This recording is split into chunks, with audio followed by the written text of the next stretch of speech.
Welcome to the place where we learn about and learn from the leaders in our field who are powering human creativity. I am Aaron Dworkin, and this is Arts Engines.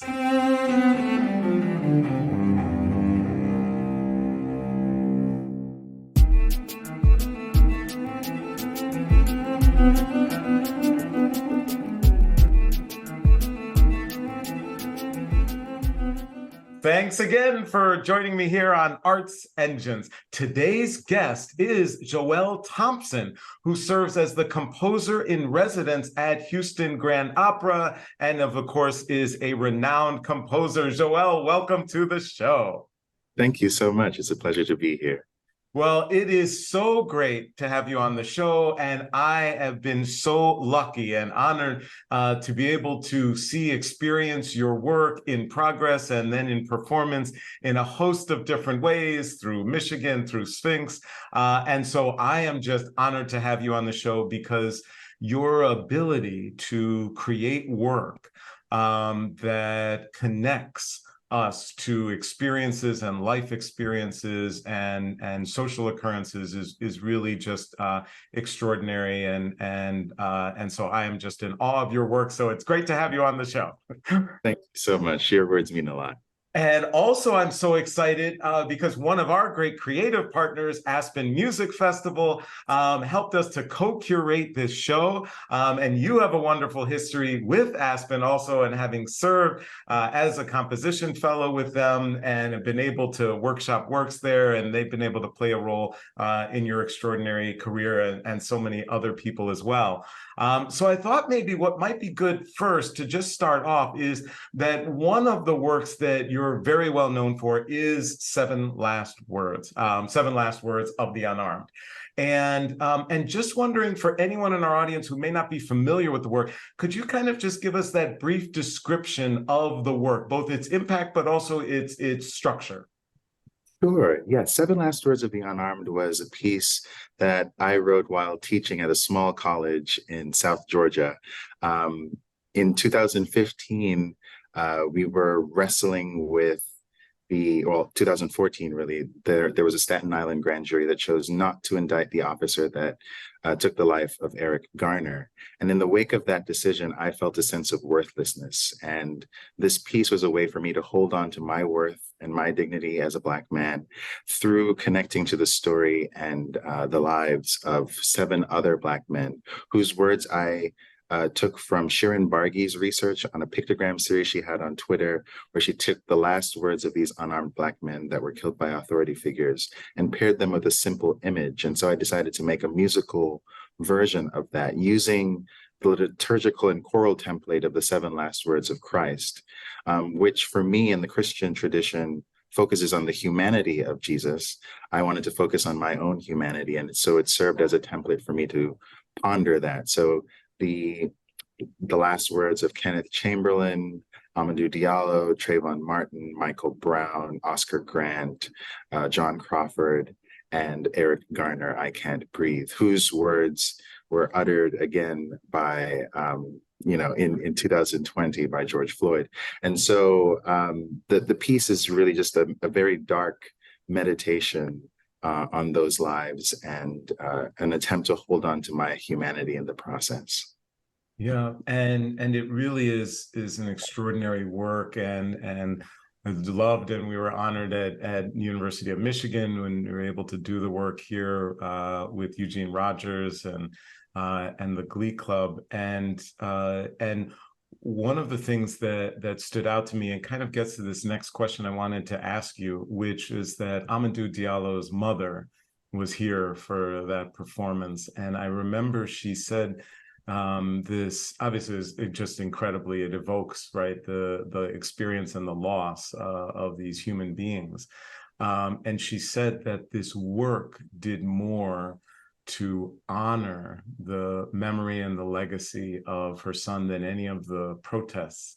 And I was just like, wow. And I just kind of stepped back and I was like, man, talk about someone talking about the power of music. And so I was just wondering if you could kind of speak to, as a composer, how do you view the role of music and social impact, and is that your main focus with what you want to do with music, or is this kind of one story, but there's different stories where there wouldn't necessarily be as much social impact? Just curious how you Yeah. think about that connection of music and social impact. Yeah, it definitely was my gateway into this world. Seven Last Words of the Unarmed was really my opus one. It was my first piece that I allowed to be published.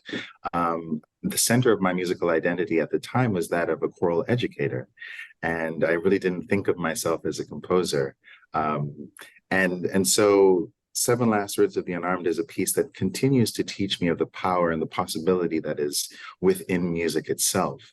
Uh, I remember that moment holding hands with Katia Diallo and weeping in response to this music. This music was for me a diary entry. It was something that I didn't imagine an audience listening to. It was just a way for me to document my feelings. And that piece taught me that vulnerability, when it's true and sincere, can be reciprocated, and it invites reciprocation. And I feel like when I was holding hands with Amadou Diallo's mother and weeping, I could feel the energy in Detroit Symphony Hall, where our hearts were being opened and we were wanting to respond in kind. And I feel like music definitely does have a power to do that. And there's a huge legacy, even within the Western canon, of music serving that purpose.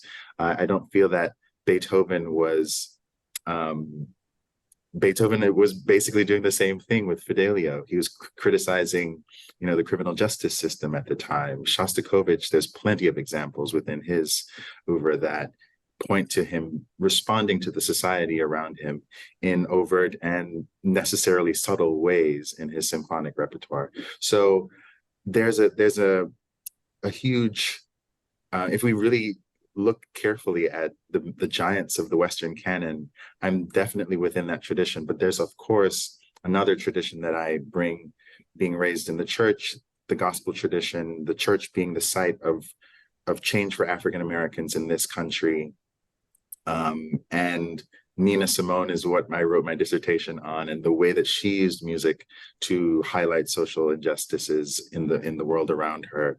That's definitely something that's inspiring to me. And so, yes, music has that impact. It can open our hearts, can allow us to see each other more clearly. But right now, I feel like I'm moving into a phase in which I'm thinking of music as a space for me to dream and imagine new possibilities. In fact, just last month, I workshopped a piece that's co-commissioned by the Aspen Music Festival and the New York Philharmonic and Atlanta Symphony Orchestra. And it was a chance for me to bring in some of the rhythms and the melodies of my childhood, while also thinking of the symphonic space as a space for me to dream of a more equitable future rather than just responding to the apocalypse that's around me. And so music has the power to do all of that. And I hope that over the course of my career that I can show the power of music to inhabit all of those nooks and crannies of the human experience. It really is just amazing, and I love how you just kind of describe the way in which these works kind of have come about, and these pieces. And I'd like to kind of just delve a little deeper into that. I'm sure we have some aspiring composers in the audience, and just wondering if you could share with us any more about your actual creative process. So it was, amazing to hear, right, how you're influenced from your own history of faith and or, works and or composers that you've studied in school, and all of these things kind of coalesce along with current events and things that fuel. But wondering, when you go about a work, kind of your creative process, is there any kind of core things that, like, where do you start and how do you go back to, look at different works? And just wondering if you can give us a little window into the actual creative process that you're utilizing that ultimately results in a gorgeous melody or an amazing, oral experience that you create for your audience. That's a great question. I feel that because my first piece as a true composer, I suppose, Seven Last Words of the Unarmed was something that was almost an instinctual, soul necessary response to the world around me.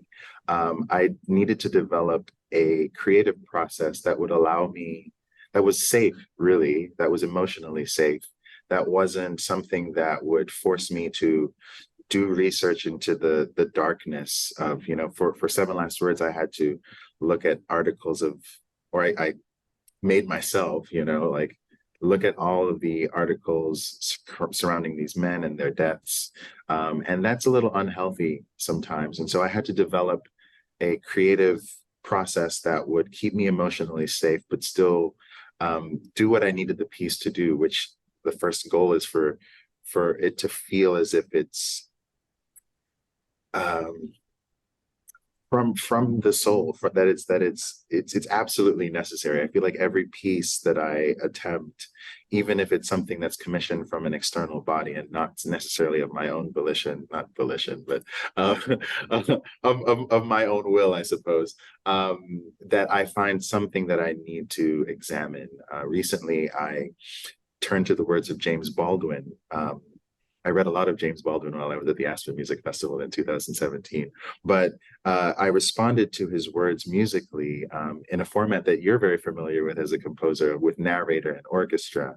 And I needed to focus on those words in 2020 after the death of George Floyd. His words sort of galvanized me to action, but also it was holding America to account, but it was also expressing a deep love of the possibility inherent within America.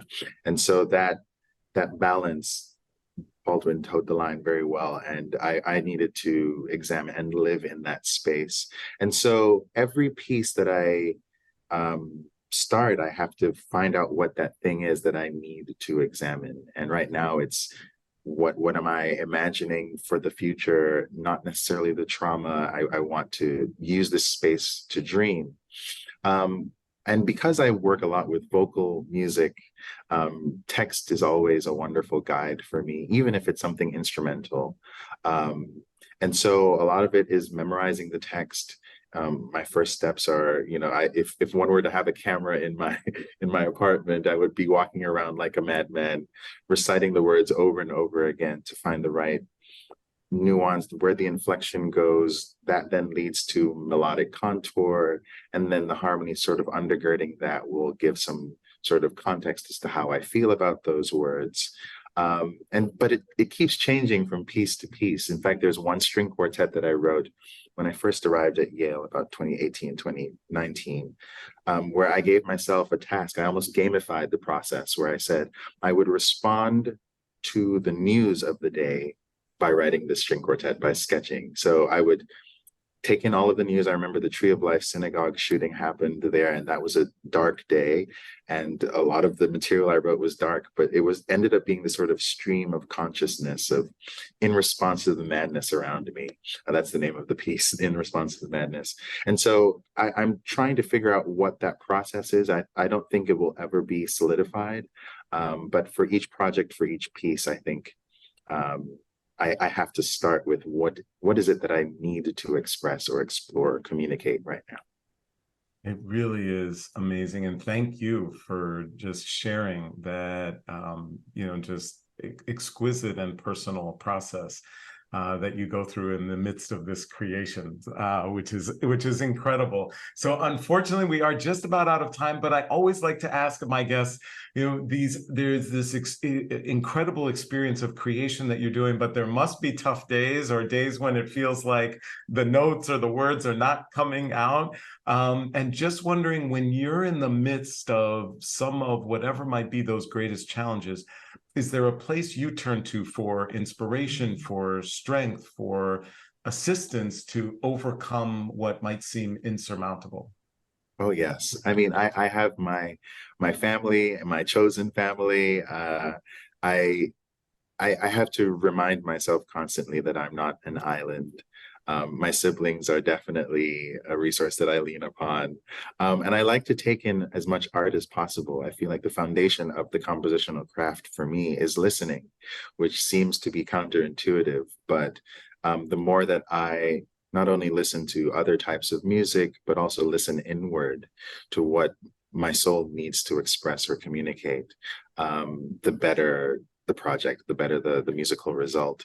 And so I listen to those that I love and those who love me. I listen to myself and continue the work of loving myself and continue to live and create and produce. And so, yeah, I self-care is really important when you're doing this sort of soul excavation on a regular basis in the medium of composition. And so that's something I need to definitely continue to prioritize as I continue to grow. Well, Thompson, you truly are one of the arts engines who is powering human creativity in our world. Thank you so much for everything you do, and thank you for being on the show. Thank you so much for the invitation. It was wonderful talking with you.